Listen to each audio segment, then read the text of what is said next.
बुधवार को भिवानी रेल यात्री संघ के सदस्य भिवानी महेंद्रगढ़ के सांसद धर्मवीर सिंह के निवास स्थान पर पहुंचे। वह रेल से संबंधित समस्याओं को लेकर उनसे मिले। वह उन्हें एक ज्ञापन सौंपा। सांसद धर्मवीर ने बताया कि रेलवे से आने वाली अनेकों समस्याओं को लेकर आज रेल यात्री संघ के सदस्य उनसे मिले हैं। पंजाब की साइड से आने वाली रेल रेवाड़ी तक भेजी जा रही है। भिवानी से दिल्ली जाने वाले यात्रियों को लोकल ट्रेन से जाना पड़ता है, जिसकी वजह से उन्हें पहुंचने में काफ़ी समस्या होती है। ऐसी समस्याओं के निवारण को लेकर वो रेलवे अधिकारियों से लिखेंगे। साथ ही उन्होंने कहा कि रेलवे ओवरब्रिज के मामले को लेकर वो स्थानीय दुकानदार एवं रेलवे अधिकारी व बीएनडीआर के अधिकारियों से मिलकर एक मिला जुला रास्ता निकालेंगे, जिससे दुकानदारों का भी काम बंद ना हो और रेलवे का रास्ता भी निकल आए। इसी के तहत आगामी कार्रवाई की जाएगी। जैसे अभी कुछ संगठन ऐसे थे, यूनियन थी हमारी दिल्ली पैसेंजर वाले रेलवे के लिए, क्योंकि इनकी डिमांड थी पहले पिछले कई सालों से तो थी कि पुरानी जो रेल चलती थी हरियाणा एक्सप्रेस रेवाड़ी दादरी भिवानी वो चली है, लेकिन इसका दूसरी तरफ प्रभाव ये होगा कि भिवानी से जो दिल्ली पैसेंजर दिल्ली के लिए थे वो कहीं एक्सप्रेस की बजाय वो गाड़ी लोकल होगी। ज़्यादा ठहराव होने की वजह से समय पर हमारे पैसेंजर नहीं पहुंच पाते, तो इनकी मुख्य डिमांड थी कि वो एक्सप्रेस की जाए। इसी प्रकार आरओबी जिसका रीटेंडर किया गया है वो काम चालू हो। इसी रोड को दिनोद तक बीएनडीआर पीएमजीएसवाई में करे, ताकि कृष्णा कॉलोनी से लेके न दिनोद से डाणीमा और निगाना होते हुए 18 फुट का चौड़ा रोड बन जाए, ताकि इधर का सारा ट्रैफिक सीधा लोगों को क्योंकि कनेक्टिविटी सीधी मिले। तो उस बात के लिए हमने प्रदेश सरकार से, अधिकारियों से, रेलवे वाले के अंदर भी 377 में भी पर्सन लगा था, ये डिमांड करी थी कि इस प्रकार एक्सप्रेस बनाई, रेलवे का एक्सप्रेस चालू की जाए। और स्टेट गवर्नमेंट को भी हमने अभी पीएमजीएसवाई के लिए आदेश दिए हैं कि आरओबी बने तब तक इसी रोड को कुछ एक पोर्शन जिसका जीतवाड़ा जोड़ के पास कमेटी का एरिया है, कुछ एक रोड मार्केटिंग बोर्ड का है, ये सारा का सारा केवल एक विभाग बीएनडीआर ही इस सड़क को 18 फुट की चौड़ी बनाए, जो शहर का एरिया है उसको सीमेंट कंक्रीट के लिए बनाए। कुछ पानी की समस्याएं थी, कुछ गलियों की समस्याएं थी, तो जो भी समस्या जो हमारे से हो सकता है वो हमने अधिकारियों को कहा है कि इसको समय सीमा पर करें। जो देवसर जो फाटक है सर, उसके ऊपर चुंगी वाले फाटक के ऊपर जो पुल बनना है उसके ऊपर दुकानदार कह रहे हैं। अभी हमने महावीर डालमिया जी को भी कही है, मेरे से दुकानदारों का एक प्रतिनिधि मंडल 2 बार मिल चुका है, क्योंकि 85 में जब ये पहला आरओबी लोहारू रोड पर बना था तो उस वक्त कहीं स्टेट गवर्नमेंट ने ये लिख कर दे दिया कि रेलवे के फाटक के कर्मचारियों की सारी सैलरी प्रदेश का और बीएनडीआर विभाग देगा। उन बातों को आज 35-36 साल हो गए। रेलवे डिपार्टमेंट वो पैसा रेलवे डिपार्टमेंट की तरफ से वो फाटक बंद है, परंतु स्टेट गवर्नमेंट आई साल 36 लाख रुपए दे रही है। ये एक ऐसा बीच में पर्सन खड़ा हुआ कि वो कहते हैं हम इतना पैसा क्यों दें, और रेलवे ने अपनी तरफ से टारगेट फिक्स कर रखा है कि हम इस फाटक को नहीं खोलेंगे। तो प्रदेश की सरकार की सोच थी कि आरओबी नया बने, लेकिन आरओबी बनने से 100 फुट के दायरे में दोनों आरओबी कोई जायज़ सी बात नज़र नहीं आती। दूसरा वहाँ 400-500 दुकानदार भी हैं जो उजड़ जाएंगे। इनका बीच का रास्ता क्या निकल सकता है।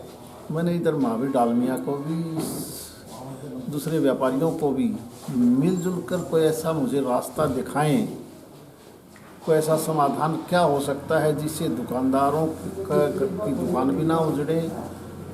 रेलवे फाटक क्योंकि रेलवे ने बंद कर दिया, उसका पैसा कैसे बचाया जा सकता है, इसका तरीका क्या हो। ये आज ही मैंने इनसे प्रार्थना की कि आप सभी बैठ के कोई ऐसा मुझे प्रस्ताव दें।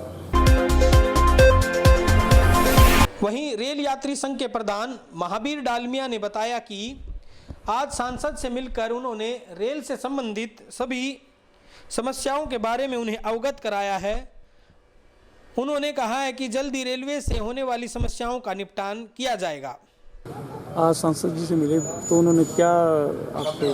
आज भिवानी मंडल के सांसद धर्मवीर जी से शहर के सभी गणमान्य नागरिकों ने मिलकर संपर्क किया एवं रेल से आने वाली जो भी समस्या थी उनके समाधान का अनुरोध किया।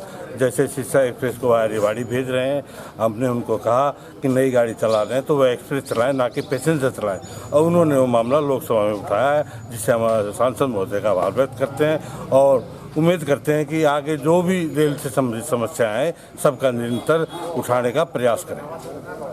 जो देवसर चुंगी वाला जो फाटक देवसर चुंगी वाले फाटक पर चर्चा हुई है मेरी सांसद महोदय से।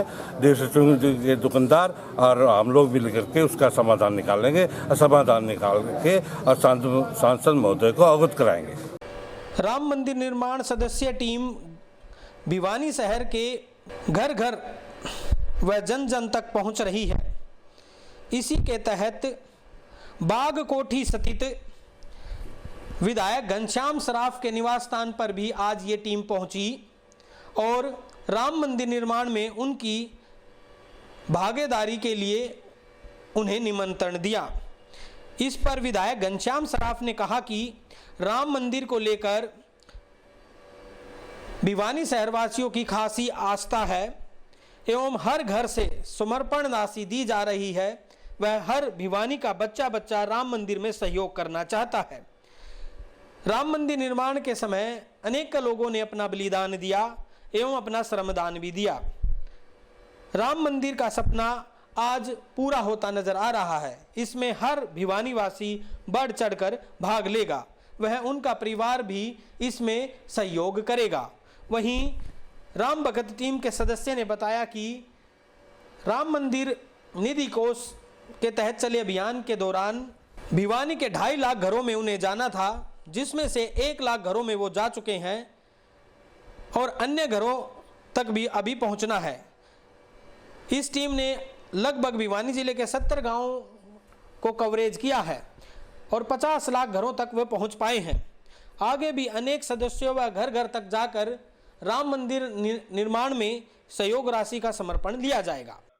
आज श्री राम जन्मभूमि क्षेत्र न्यास के लिए जो समर्पण किया गया वे मेरी पोती अद्विका के माध्यम से ये समर्पण किया गया और इसमें प्रत्येक घर का हमारा सदस्य और जो भी हमारे साथी संगी रहे हैं, जो राम जन्मभूमि क्षेत्र के न्यास के लिए जो भी क्षेत्र के लोग हमारे यहाँ पहुँचे हैं, मैं उन सब का स्वागत करते हुए और जिस प्रकार से ये लोग घर घर जाकर सभी हमारे वार्डवासियों से, सभी क्षेत्रवासियों से ये समर्पण निधि का जो संग्रह कर रहे हैं, इसलिए इन सब का मैं हृदय से आभारी हूँ।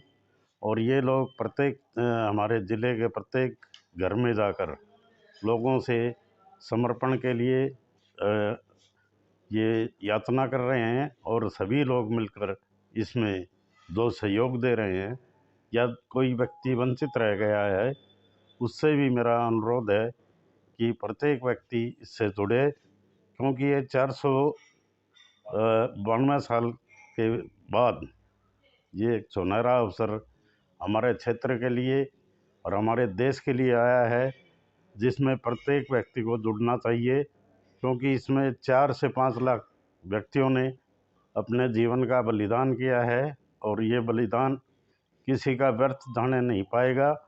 और लोग आज इसको एक उत्साह की दृष्टि से पूरे देश में देख रहे हैं कि किस प्रकार से लोगों ने अपने जीवन को आहूत किया और आज ये मौका हमारे सामने, देश के सामने एक अच्छे रूप में हमारे श्री राम मंदिर की स्थापना हो, इसके लिए आ रहा है और हमारा प्रत्येक वर्ग इसके लिए तैयार है। और प्रत्येक घर में हमारे ज़िले में जाकर ये लोग घर घर में अपनी जो आहुति है उसको इस यज्ञ में डालने का कार्य कर रहे हैं। राम जन्मभूमि तीर्थ न्यास के जो ये अभियान है पूरा अपना, श्री राम मंदिर जो अयोध्या में भव्य राम मंदिर बन रहा है, उसके पालक कार्यकर्ता के नाते मैं पूरा भिवानी जिला देख रहा हूँ। तो उस अभी हमने पूरे ज़िले में लगभग 2.5 लाख घरों में संपर्क करना है, जिसमें 1 लाख घरों में हमारा संपर्क हो चुका है। नगर को हमने 30 बस्तियों में बांटा हुआ है, जिसमें 16 बस्ती लगभग हम पूरी कर चुके हैं और 32,000 घरों में हमारा संपर्क हो गया। ऐसे गाँव में 70 गाँव में हमारा लगभग संपर्क पूरा हो गया है और लगभग 50,000 से ऊपर घरों में हमारा संपर्क हुआ है। उसी कड़ी में आज बागकोठी में यहाँ के विधायक जी के पास आए थे संविधान भक्त, और उन्होंने बहुत भव्य स्वागत किया और अपना पूरे परिवार का अयोध्या में जो भव्य राम मंदिर बन रहा है उसके निर्माण में अपना समर्पण किया।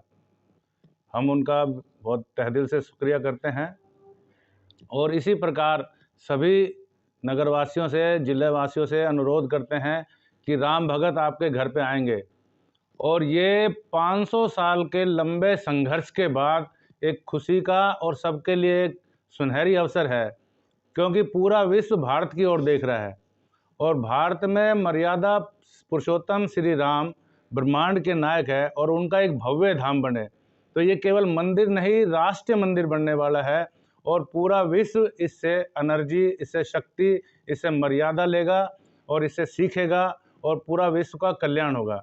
इसलिए जो मंदिर बनने जा रहा है इसमें हम चूके ना, और ये हमारी पीढ़ी का सौभाग्य है, क्योंकि मंदिर निर्माण होने के बाद निर्माण कार्य में किसी का भी समर्पण संभव नहीं होगा। इसलिए ये केवल और केवल हमारी पीढ़ी का सौभाग्य है कि हम उसके संघर्ष में भी सहभागी रहे और अब निर्माण में भी हम सहभागी बन रहे हैं। कानूनों की जानकारी देने के उद्देश्य से भिवानी में कृषि मंत्री जयप्रकाश दलाल ने एक प्रेस वार्ता का आयोजन करते हुए कहा कि नए कृषि कानून किसानों के पक्ष में हैं। जो किसान पुरानी मंडी व्यवस्था एवं एमएसपी को लेकर आशंकित हैं, उन्हें जरा भी घबराने की जरूरत नहीं है, क्योंकि पुरानी व्यवस्था पहले ही की तरह चलेगी। नए कृषि कानून किसानों को बहुत बेहतर विकल्प देने का प्रधानमंत्री नरेंद्र मोदी का प्रयास है। कृषि मंत्री जयप्रकाश दलाल ने कहा कि नए कृषि कानून किसानों के लिए लाभकारी रहेंगे। जो किसान आधुनिक व प्रगतिशील खेती करना चाहेंगे, उनके लिए नए कृषि कानून एक बेहतर विकल्प बनकर साबित होंगे। पत्रकार वार्ता के दौरान कृषि मंत्री ने कहा कि साहूकारों के चुंगल से छुटाने के लिए केंद्र सरकार ने किसान क्रेडिट कार्ड का ब्याज देने के लिए इस वर्ष 16,50,000 करोड़ रुपए का प्रावधान किया है, जो पिछले वर्ष 15 लाख करोड़ रुपए था। वर्ष 2013-14 में देश में गेहूं खरीद का बजट 33,874 करोड़ रुपए था, जो वर्तमान 2020-2021 में 75,000 करोड़ रुपए से अधिक कर दिया गया है।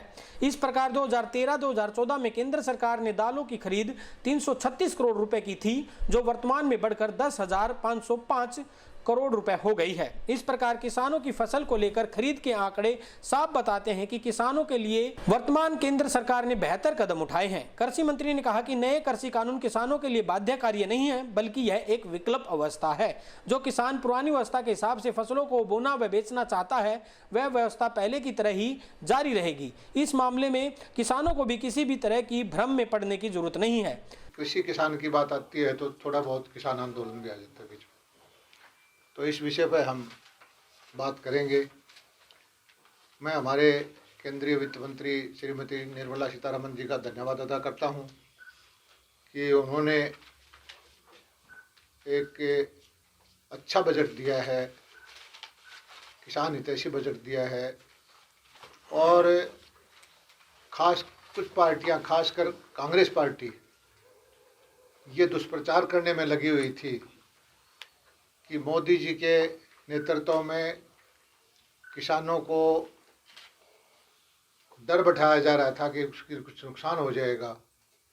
तो आप पहली बार आंकड़े दे के बताया गया कि एमएसपी पे जो खरीद थी गेहूं की, धान की, दालों की, कपास की, वो कंपैरिजन किया कि 2013 तो क्या थी, बजट भाषण में दिया गया और इस बजट में क्या था। आमतौर पे इसमें जो आपने देखा होगा 2013-14 में किसानों को 33,874 करोड़ रुपए की गेहूं खरीदी थी, जो 19-20 में बढ़ के 63,000 हुई। इस साल जो है 75,050 करोड़ रुपए हुई। दालों में 236 करोड़ रुपए की दाल खरीदी गई थी 2013-14 में। इस बार 10,530 करोड़ रुपए की दालें खरीदी गई है। इसी तरह कपास का कई गुना बढ़ा, धान का राशि जो है 1,75,000 करोड़ तक पहुंच गई।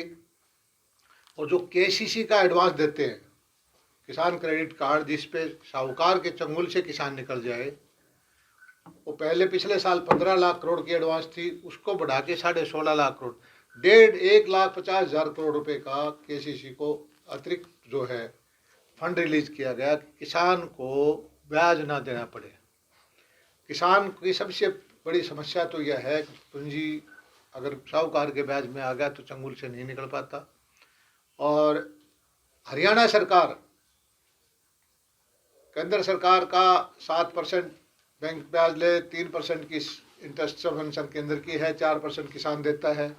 हमारे जो बैंक है, छोटे किसान का 5 एकड़ से छोटे किसान का, वो 4% ब्याज भी हरियाणा सरकार देती है। क्यों कि ये बाध्यकारी तो है नहीं।